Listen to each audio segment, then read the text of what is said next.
The title of my paper is The Importance of Contemplation in a Broken World.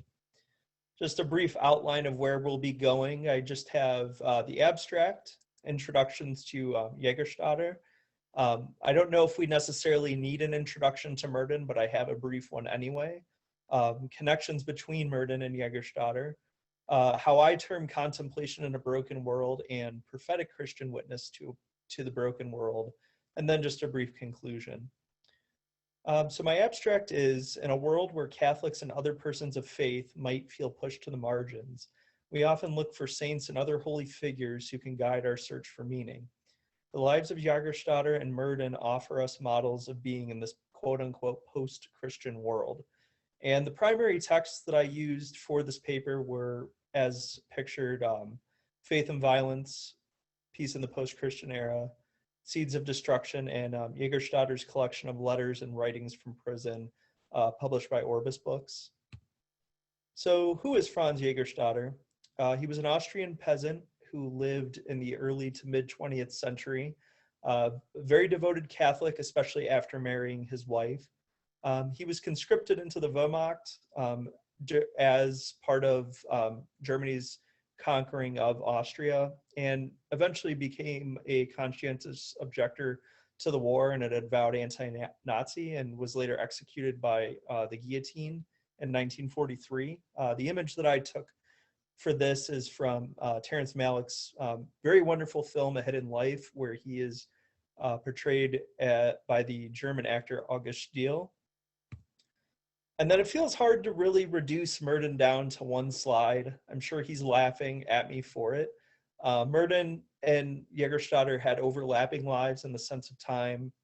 He was an American monk, despite being very well traveled, also a devoted Catholic, and wrote exhaustively to others, and I would say to himself as well, concerning many topics, including war and peace, racism, and interreligious work. I think it's worth noting, even for just reflection, that both of these men lived too short of lives, and it's something to ponder of just the complexity of life when these two great men had their lives cut short. As far as the Mertonian Connections, I have to thank Mark Mead for helping me pin some of these down last year, but Merton was actually very familiar than one might expect in the era of pre-internet days. 4 of his journal entries are briefly mentioned of Jägerstätter's life, and the 4 journal entries and the 3 letters concerning Jägerstätter were actually in response to Gordon Zahn's excellent biography of Franz Jgersttter. And for those who haven't read it, I would highly recommend getting a copy. It serves as a good biography, but also I would say a good hagiography of reading how Franz Jägerstätter's community and family understood him. And then Merton also has, the quote unquote, review of the book in the chapter Enemy of the State in Faith and Violence. Now, Merton's reflections and commentaries surrounding Jägerstätter all reflect on the conscientious objection to the war raised by the Nazis. One of the very profound quotes that I think speaks well of this is, "Here was a simple, barely educated man who saw things clearly and stated them as he saw them." I couldn't help but read this quote and think of how Merton rightly takes to task Adolf Eichmann and other Nazis who he describes as quote unquote sane. And there's something very profound and very Christian about this identity of the simplicity of an Austrian peasant who, despite being very devout as a Catholic, was able to kind of cut through the noise and cut through the propaganda and cut through his time to really be a Catholic witness. And I think it also really ties well into others, such as Father Alfred Delp, who was a Jesuit priest executed by the Nazis in a different concentration camp, who opposed the war effort and also talks about the language of the destruction. This quote from Merton, I think, makes it plain. The real question raised by the Jägerstätter story is not merely that of the individual Catholic's right to conscientious objection, but the question of the Church's own mission of protest and prophecy in the gravest spiritual crisis man has ever known. I find this quote very fascinating for 2 reasons. For one, despite Jägerstätter being a sole man and solely opposed to serving in the Nazi war effort, what's very fascinating about Jägerstätter's life is he really represents a kind of a turn to what some of the more institutional forms of the church did. There will, I think, always be forever questions of whether Pope Pius XII and the Vatican did enough to help Jewish refugees and others who were affected during the Shoah. But Jägerstätter's life as of that in Delft and other martyrs, both Catholic and not, really do a good job of, calling us to task and showing us that sometimes the institutional church does not always see clearly with voices of protest and prophecy during our own grave spiritual crises. Merton and Jägerstätter both lived respectively through very great spiritual crises, and I would argue in many ways that those of us living now are living through our own spiritual crises and might be seeking an institutional church response that represents this prophecy and protest. Now, for the aspects of contemplation in a broken world, one of Jägerstätter's themes from one of his letters that will come up again and later in our discussion, but also later on in our slides, is he refers to people living during this time period of living in the midst of a great stream. People are being tossed about back and forth. There's no real concept of what's going on around them. They don't know what to trust. They don't know what to believe. And they might be confused on what their actions should be. If their actions seem not to matter, do they bear any guilt? Do they have any obligations? And Jägerstätter says, yes, we actually do bear guilt for our actions, and there are cases where our actions will show us more guilt. From an essay in one of his notebooks, he writes, "In my judgment, people bear more guilt for their actions when they fully recognize that these actions are more bad than good, and when they nevertheless do them so that no danger and no deprivations will afflict their pampered bodies." As I just previously mentioned, this really ties well into The Great Stream, which is from another essay in his earliest book. But it also ties well with the Merton quote: "Our Christian obligation consists in being and remaining not gods, but men, believing in the Word who emptied himself and became man for our sakes."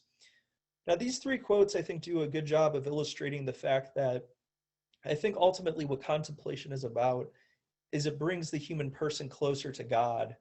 But in order to do that, the human person has to really sit with themselves and see themselves truly as, ones who are responsible for our actions.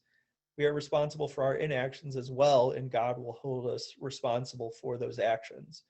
This isn't to say that we are more important than we might think we are, because both Jägerstätter and Merton, I think, would agree that the ultimate end of man is God.